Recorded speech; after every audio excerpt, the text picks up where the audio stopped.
Good morning, everyone. A little surprised to see so many people here since we just started daylight savings time and everyone had to get up an hour earlier. So congratulations. I'm going to continue with my series of talks. So I'm speaking about Huayan Buddhism, which is a particular school that flourished in the Tang Dynasty between about 600 CE until about 845. It had periods of significant interest subsequent to that. One of the great teachers of the 20th century, Thich Nhat Hanh, probably utilized many of the principles of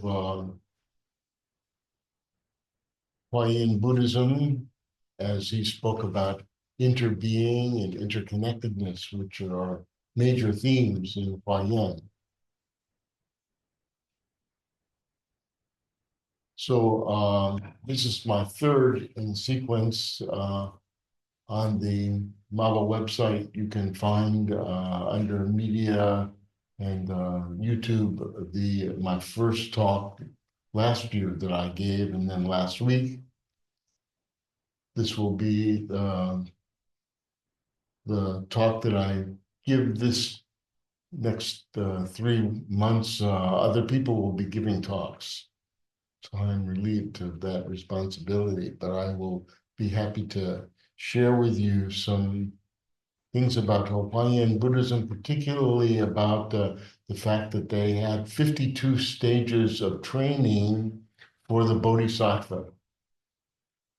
And these 52 stages are found in the for the most part, in the Huayan Jing, the Avantamsaka Sutra, translated into Chinese as Huayan Jing, means flower adornment or flower ornament sutra.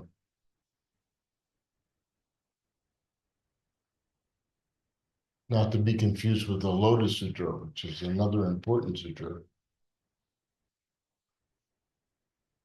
So the Huayan Jing does not include the first 10 stages. It starts with the second set of the 5 sets. But the first set had never been translated into English, and certainly there had been no commentary on that until recently.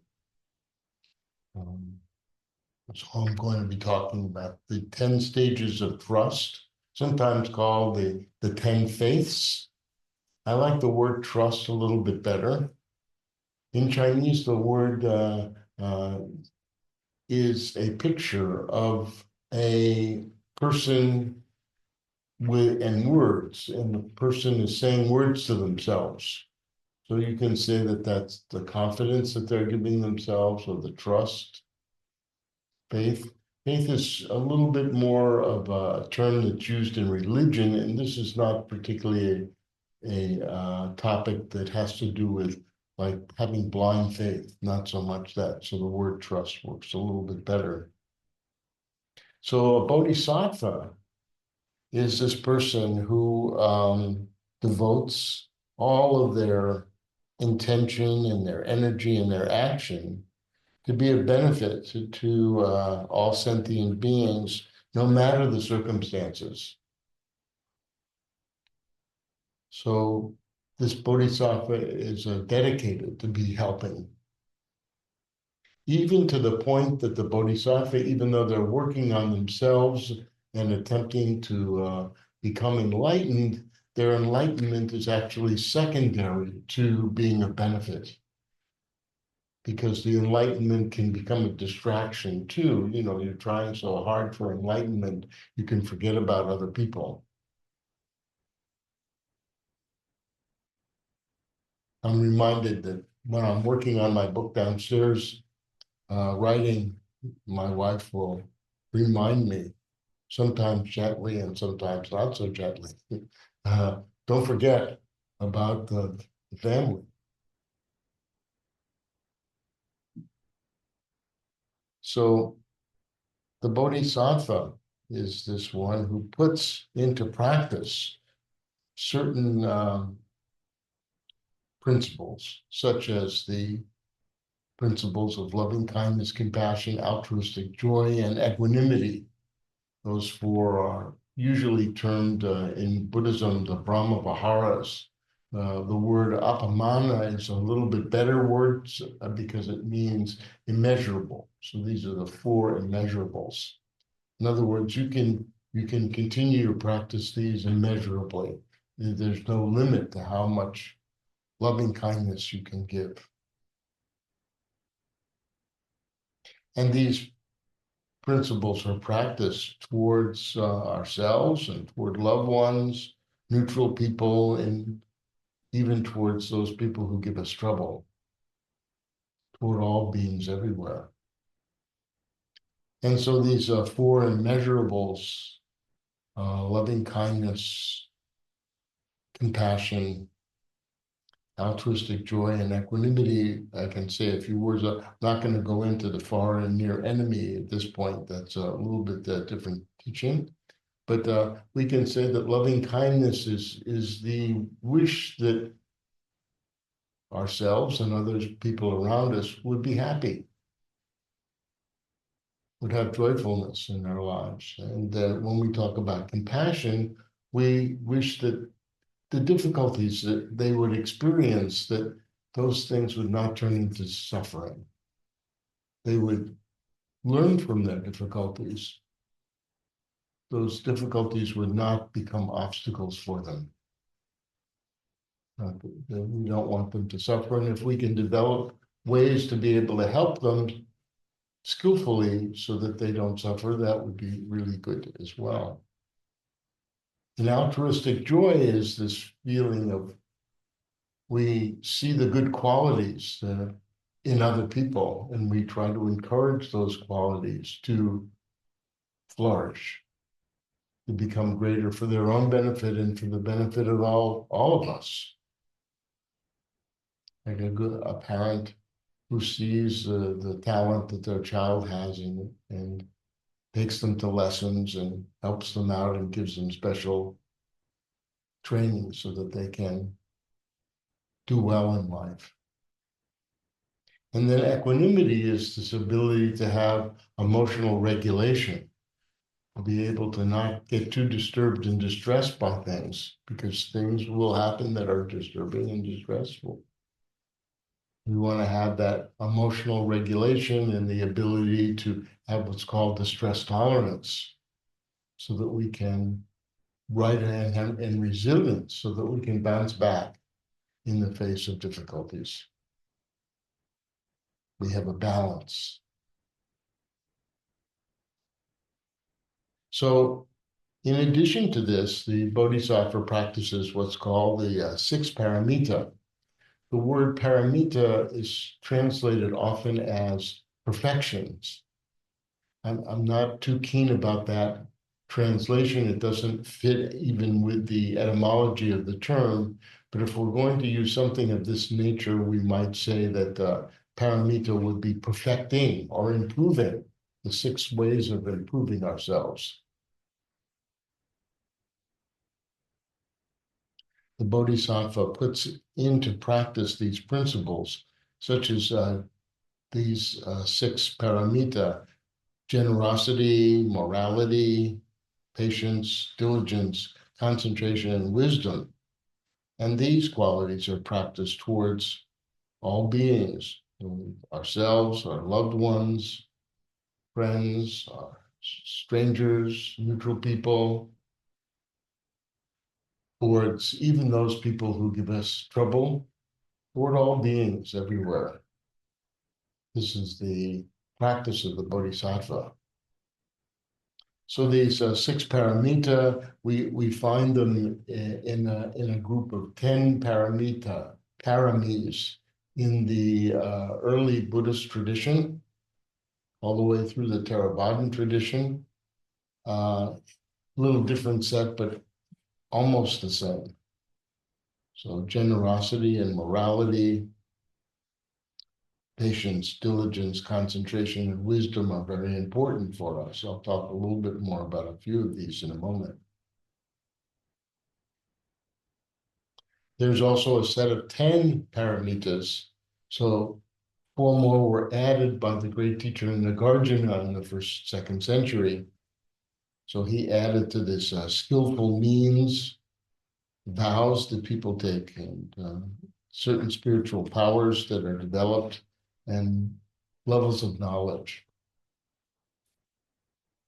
And these are also added and studied by the Bodhisattva as well.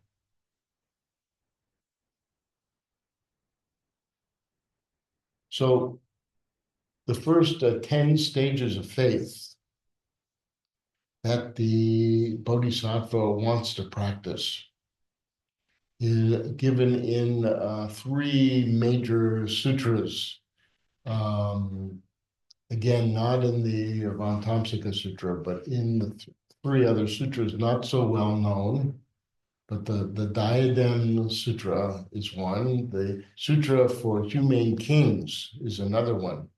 I was thinking today that we should have a sutra for humane presidents. And then the other is called the Brahma Net Sutra, the first fascicle. The second fascicle actually contains the 58 vows that the Bodhisattva takes, which is different than the 52 stages. So this is discussed in those 3 sutras. Now, the Diadem and the Humane Kings never translated into English, but we translated the significant parts of those sutras for our purpose of understanding the 10 stages of faith and trust. So here they are. So the first one is arousing this faith, arousing this trust, noticing that we have this intention within ourselves. We would like to become a bodhisattva. We want to be able to be a benefit to not just ourselves or a few people around us, but we want to be a benefit to many people. And then we want to practice mindfulness. We want to use our mindfulness to help us cultivate this desire, this aspiration that we have. And we endeavor, we have diligence, we have energy that we put into it. It's not just a passing fancy, it's something that we really want to practice. I'm going to go to the next slide here, and because it gives us a little bit more information.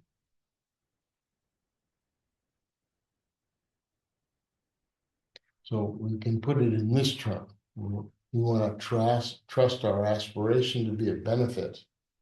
We want to trust our mindfulness and meditation practice. We want to trust our energy, our enthusiasm, and our diligence. We want to trust our mental stability and our positive thinking. We want to trust the innate wisdom of our hearts. We want to trust our ability to restrain ourselves from doing harm. We want to trust that our goodness and helpfulness, our helpful deeds will multiply. We want to trust that we have this ability to maintain the teachings even under stress. We want to trust that being equanimous and not being attached can be done with compassion. And we want to trust our resolve to continue on the Bodhisattva path, go on to the next stages.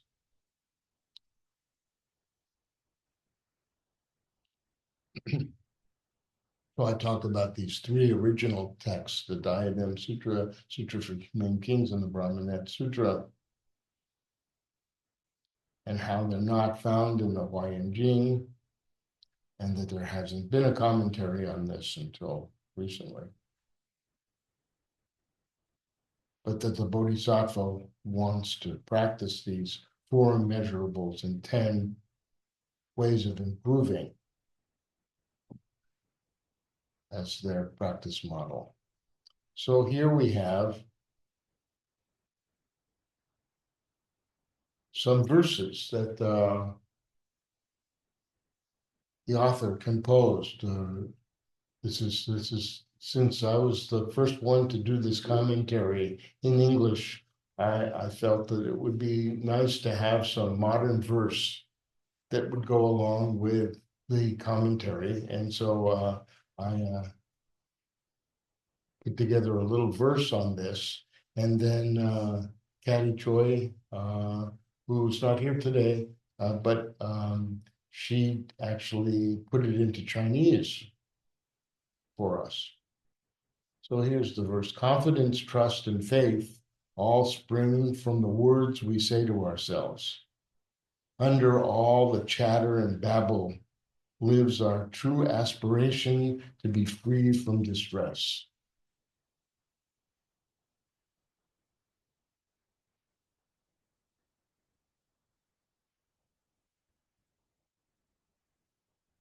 So as I said, this word sin is a picture of a person who is having words, and these words are said to themselves. So we're always chattering, this chattering. It's very, very consistent in the mind. What we say to ourselves is this foundation of our core belief system. From this belief system comes our self-trust and confidence, and the Bodhisattva's self-words are related to the arousal of the intention for enlightenment for all beings. I'll call the Bodhi of great resolution, which is the first of the 5 kinds of awakening. When we talk about awakening, waking up, means like being able to understand and see things clearly, to be free from distress, because the distress that we create for ourselves is this system of words that we say to ourselves. So there are these 5 kinds of awakening. The first one is the supreme Bodhi awakening. That all of a sudden we begin to realize, what am I here for? What am I doing in this world? Am I here to accumulate lots and lots of wealth, power, fame? Is that what I'm here for? Am I here just to take care of this body and nothing else? Am I here to just take care of working and providing for my family? This is okay, but is that all that I'm here for? Or is there something else I want to be able to do with this life?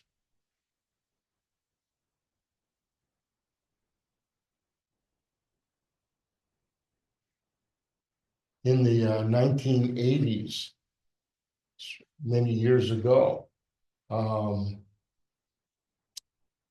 was doing cognitive behavioral therapy, as I still do, and it was kind of the beginning of cognitive behavioral therapy. And we had come up with, not myself, but other people had come up with treatment methods for certain disorders, very effective methods, for example, for treating phobias.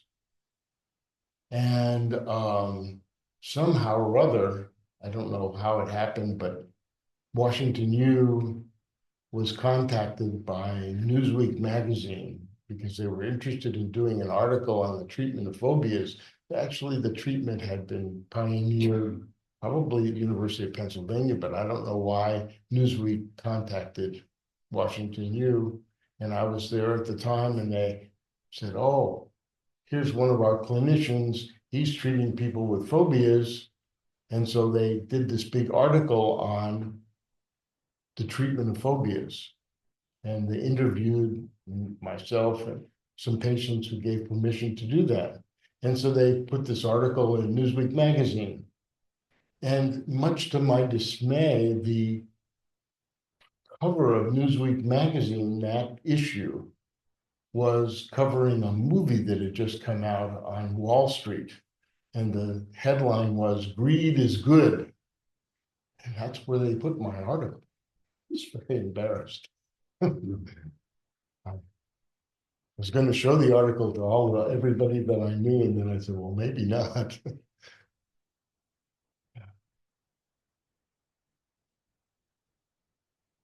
So contemplating this aspiration to be a benefit with immeasurable loving kindness and with the generosity paramita, this is the first, when we look at the sutras, this is what they talk about. So the first of the 10 stages of faith, they talk about, oh, let's cultivate this aspiration, but let's do it with loving kindness and generosity.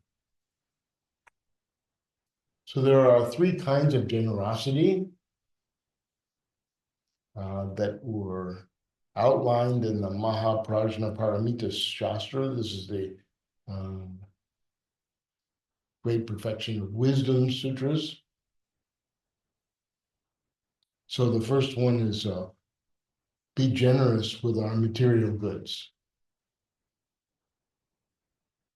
When we have more than what we need, so much of the time, let's share what we have. We can live simply so that others may simply live, as Gandhi put it so eloquently. And the second type of generosity is the Dharma teaching, so we can provide those for people. We can cultivate our understanding of the Dharma, and then we can share it. Sometimes sharing the Dharma is just listening to people, just being caring, compassionate. We don't have to necessarily tell them things. And then there is what is called the no fear generosity, to help a person feel safe and secure. A child feels safe and secure with their parents. When a person feels anxious, they go and they see a therapist perhaps, or talk to a good friend, and they feel better. This is reducing their fear. So this is another kind of generosity, giving that feeling of security. In the second of the stages of trust is called the stage of mindfulness. Again, I have a little verse here. Mindfulness is remembering to pay attention. One way has 6 points of focus. First, the noble teacher, the noble teachings, the noble community, the noble way. Next, the moral principles, generosity, and the 3 realms. So this is directly what is discussed in the sutras. That when we are mindful, we do this within the context of having a good teacher and having the right teachings and having a community of people that help us. A person can be mindful in a negative way. I mean, being a bank robber can be very mindful. But that's not the kind of right mindfulness that we want to cultivate. We want to cultivate a mindfulness that is consistent with the teachings, the noble truths. There's suffering in the world. There's a cause of suffering. There's a way out of suffering, and there is a path out of suffering, the Eightfold Path. Right view, right intention, right speech, right action, right livelihood, right effort, right mindfulness, and right concentration. All of these ways of being able to practice learning about the Eightfold Path so important. So the person wants to be able to cultivate this correct way of practicing with a good moral foundation, having a generous heart, and being understand how the world is, that there's more than one realm. There's just not the material realm. There are other things going on besides just acquiring stuff.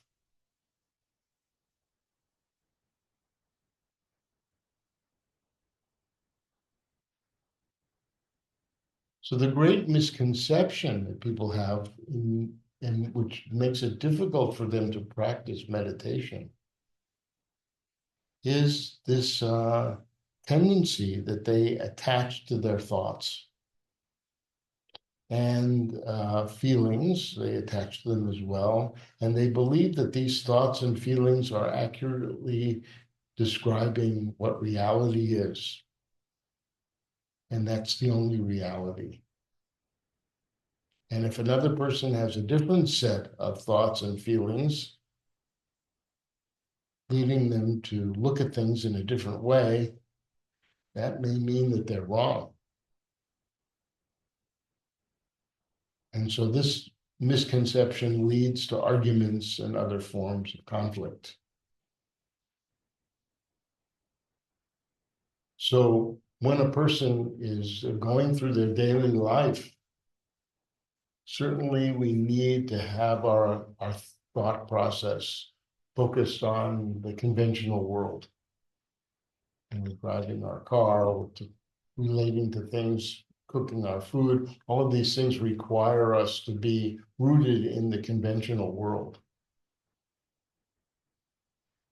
And when we go to sleep at night, we turn all of that off, or as much as possible, and we just sleep, hopefully in a peaceful way, maybe have a few dreams. But we're certainly not awake while we're asleep. So the ability to be able to calm the mind down while we're awake, this is very important. So that these thoughts that we have, this chatter that we have in the mind, isn't something that just dominates our mind so much. We can actually calm that down.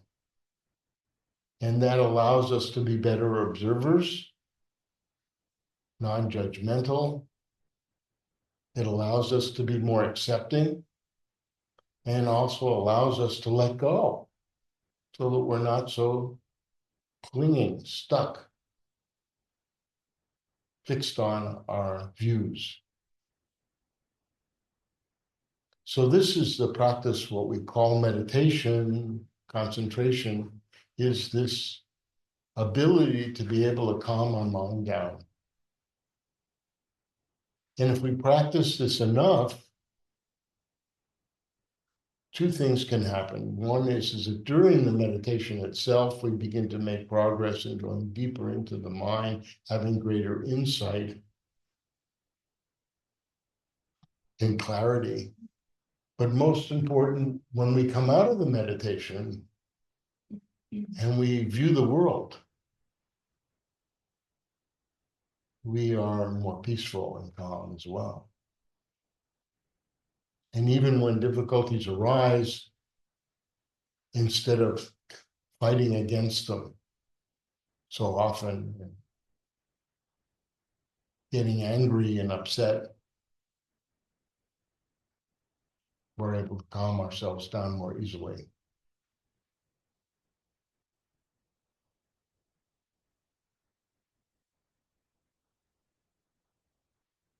So this misconception is something that we want to help ourselves with in meditation. So we know that we're doing the meditation well when we're having less intense thoughts, less frequent thoughts, that we're not having so much thinking going on. So For one who practices mindfulness, becoming aware of this inner chatter and paying attention to the storytelling that we have, this papancha, is of great importance.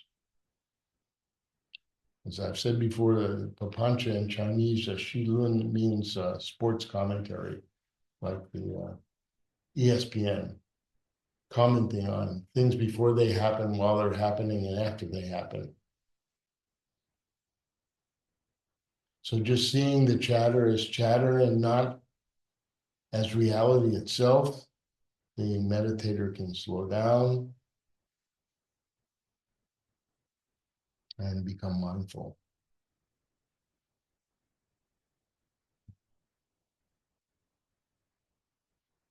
So normally, when the mind is not doing anything, it's just sitting around, or even when it's doing things and is distracted, it has what's called the default mode network operating in the brain.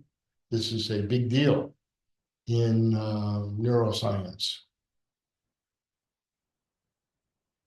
This is an area of great study these days, and all of the universities around are interested in understanding the neural pathways related to the default mode network that connect the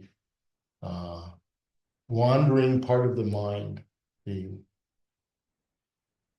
posterior cingulate and precuneus, that when it gets activated, it tends to activate the amygdala, the repository for negative emotions, fear, and aggression, which then connect to the right dorsolateral prefrontal cortex area, where some negative self-talk happens. People get stuck there. But those people who are practicing meditation, they seem to, according to the functional MRIs that we are now looking at, we see that they cultivate what's called an awareness network,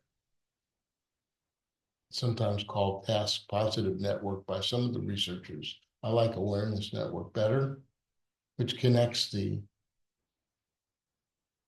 nucleus accumbens, which is the happy, pleasure, positive center of the emotions, to the being present in the moment area of the anterior cingulate, the bodily awareness area of the insula, to the left dorsolateral prefrontal cortex, where more positive self-talk happens.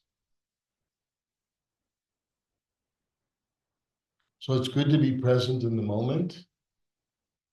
Certainly, we have to make plans. And sometimes thoughts happen about the past. And it's okay to be able to do that from time to time, but let's come back to the present so that most of the time we're present.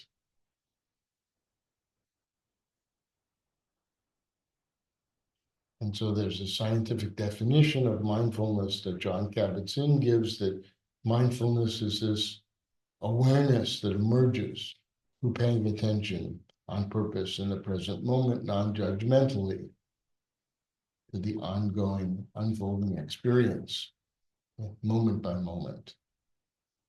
Jon Kabat-Zinn, one of the people who brought mindfulness training into the scientific world for it to be studied.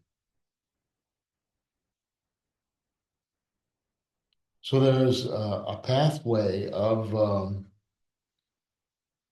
developing deeper mindfulness abilities, and certainly if you can get to calm abiding, the third level, in this lifetime, that's very good. We start off by realizing, oh, I can't solve all the problems of the world outside. I have to solve some of them inside, so I need to practice. This is called inward abiding, and the next is continuous abiding. We set up a regular practice so that we're practicing on a daily basis, regularly. And then after a period of time, maybe even as short as 3 or 4 months, we begin to realize, oh, my mind is calming down in this calm abiding. And for people who practice more, they can go deeper into these different stages. So my time is actually coming for my talk to an end here, but we want to be able, when we practice, to have ardent, alert and mindful practice. That's what we practice.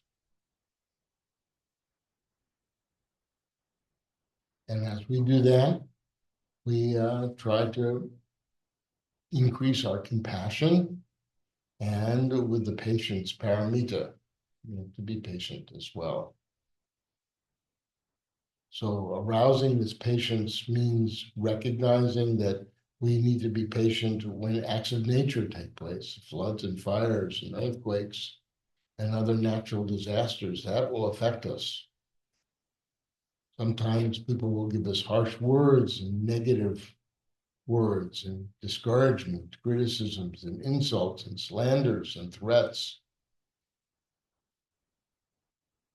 Sometimes we even do it to ourselves. And sometimes we get discouraged because we imagine that other people are making more progress than we are. So we need to maintain our patience in the face of that as well. So that's about as far as I can get today with the 10 stages. I thought I could get through to stage 3, but probably not. But that's okay. So thank you very much. May all beings have happiness and the causes of happiness. May all beings be free from suffering and the causes of suffering. May all beings never be separated from this altruistic joy, which is free from suffering. And may all beings dwell in the great equanimity, which is free from attachment, aversion, and ignorance.